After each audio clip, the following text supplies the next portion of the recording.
Opa, tudo bem? Boa tarde, pessoal. Hoje eu vou apresentar o tópico do que são as algas. Neste tópico eu vou falar um pouco sobre o que são as algas, sobre a estrutura, sobre o ambiente que elas vivem, sobre as subdivisões entre macro e microalgas e vou dar uma breve conclusão sobre esse tópico. Vamos lá. O que são as algas? As algas são organismos autótrofos e fotossintetizantes, ou seja, elas se diferenciam das plantas por não formarem tecidos e nem órgãos ordenados. Então elas não apresentam uma estrutura dividida entre raiz, caule e folhas. Bom, agora eu vou falar um pouco sobre a estrutura. Vou começar falando pela lamina ou lâmina, que nas algas é bem semelhante a uma folha. Ela é uma parte fina e plana que ela é fundamental para o desenvolvimento da alga, porque é onde o vegetal absorve a luz solar e os nutrientes que são necessários, obviamente, para ela se desenvolver. O talo seria o corpo, a estrutura da alga, geralmente plana e folhosa, que pode variar de tamanho, forma e, dependendo do tipo de alga, as condições ambientais. Ela pode ser unicelular e multicelular. Alguns corpos têm corpos muito simples, enquanto outras têm estruturas mais complexas. Bom, agora eu vou falar um pouco sobre o stipe, que seria um corpo também, mas ele não é como se fosse o talos, que é o corpo principal das algas. O stipe é uma estrutura encontrada em algumas espécies de algas, especialmente nas algas pardas. Ela é uma parte alongada e cilíndrica que se assemelha a um caule. Ela serve como suporte estrutural para as outras partes das algas, como por exemplo as laminas que eu acabei de citar, né? O stipe geralmente está localizado na base da alga e fornece estabilidade e ancoragem ao organismo. Eu vou falar sobre o ambiente e sobre as subdivisões, que é micro e macroalgas. Bom, falando sobre o ambiente que elas habitam ambientes terrestres, úmidos ou meio aquáticos, de água doce ou salgada. Elas são subdivididas em micro e macroalgas. As macroalgas são visíveis a olho nu por serem maiores. Em sua maioria são encontradas fixadas em rochas. Porém, também podem ser encontradas em outros lugares, como por exemplo recifes de coral, pilares de portos ou cascos de barcos, sempre em ambientes com presença de nutrientes e luz. Já as microalgas, pertencentes ao fitoplâncton, são as algas azuis, as algas verdes, dinoflagelados, eubenofícias, pirrofícias e crisofícias. As algas marinhas são fundamentais, essenciais para o ciclo da vida marinho, porque elas que sustentam os animais herbívoros e logo esses animais herbívoros sustentam os animais carnívoros, e assim acontece, assim por diante. Embora essas microalgas muitas vezes sejam microscópicas, elas possuem grande importância ecológica e econômica. Elas produzem o alimento através da fotossíntese, além de fazer isso para sobreviver. Nesse processo é que elas liberam o oxigênio que respiramos. Como foi dito anteriormente, algumas espécies são responsáveis por grande parte da fotossíntese executada em nosso planeta, disponibilizando o gás oxigênio. Ao conjunto de organismos fotossintetizantes que ocorrem no meio aquático, vivem à deriva na coluna d'água, é dado o nome de fitoplâncton.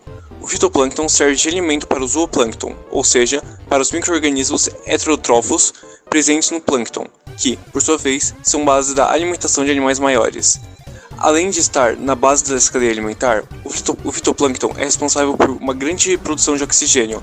Estima-se que cerca de 90% do oxigênio presente na atmosfera terrestre seja gerado pela fotossíntese das algas plantônicas.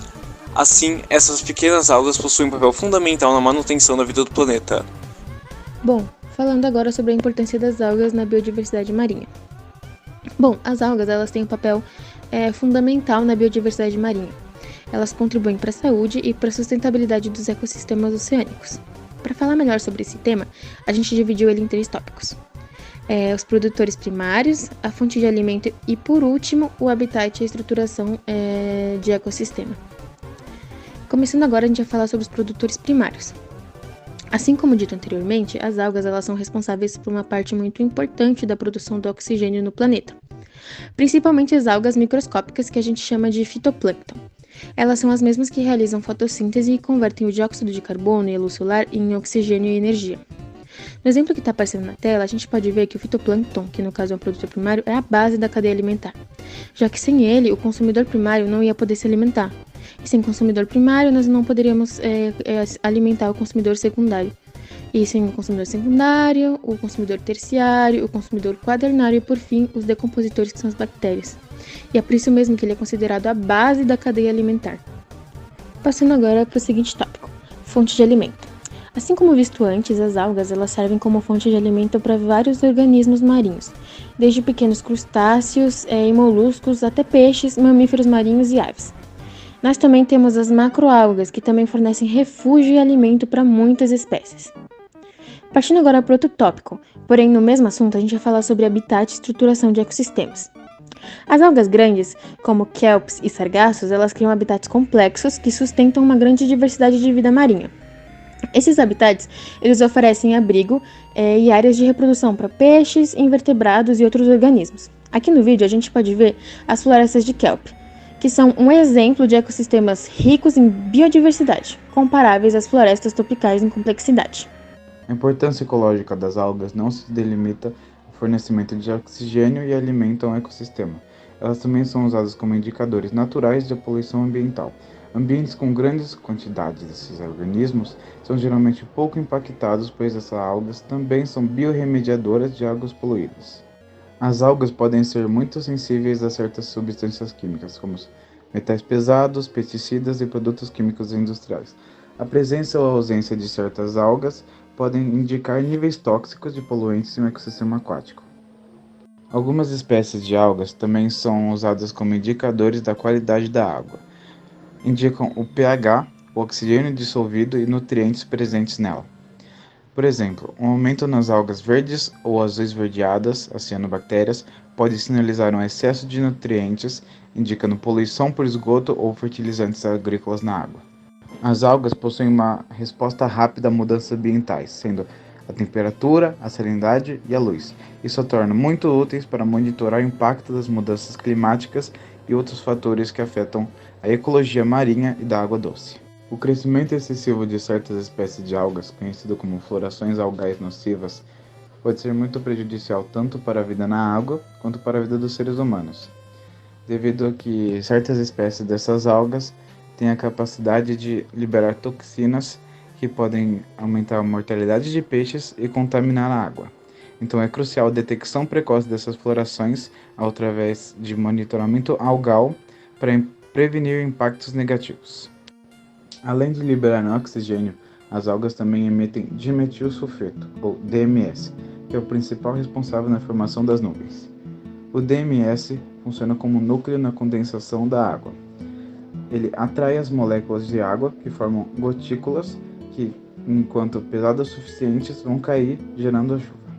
Mais de 80% de todos os biomas do mundo estão presentes no mar, ou seja, os ecossistemas marinhos são fundamentais para o equilíbrio da biomassa do nosso planeta. Deste modo, é preciso de menor volume de oxigênio para abastecer toda essa vida marinha, sendo ele proveniente das algas marinhas que produzem 90% de todo o oxigênio da Terra. Algumas espécies, como planctonalgas, e que capturam carbono, já as que vivem no mar são fontes de proteínas e polissacarídeos. Mas bom, a principal importância das algas é de garantir a vida marinha a partir da fotossíntese. Além disso, destacar que as algas servem de alimento para peixes, outros animais marinhos e até para o ser humano. Existem algumas algas verdes unicelulares que se mostraram muito eficazes no tratamento do esgoto, ajudando na decomposição aeróbica dos resíduos. Conclusão: são organismos que parecem uma planta, podem viver tanto em ambiente aquático como terrestre, e são elas que fazem o reino protista. Sem elas seria um caos, sem oxigênio suficiente e sem alimento para os animais marinhos. Elas são também indicadores de poluição. Lugares com muitas algas normalmente não têm tanto impacto, pois também podem ser ótimos remédios para a água.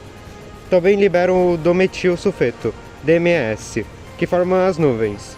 Esse gás atua como núcleo de condensação. Ele junta moléculas de água e forma gotículas. O conjunto disso forma as nuvens. Elas são uma prova de como o meio ambiente da Terra é codependente. Um organismo tão simples como esse é tão necessário para a existência de seres mais complexos.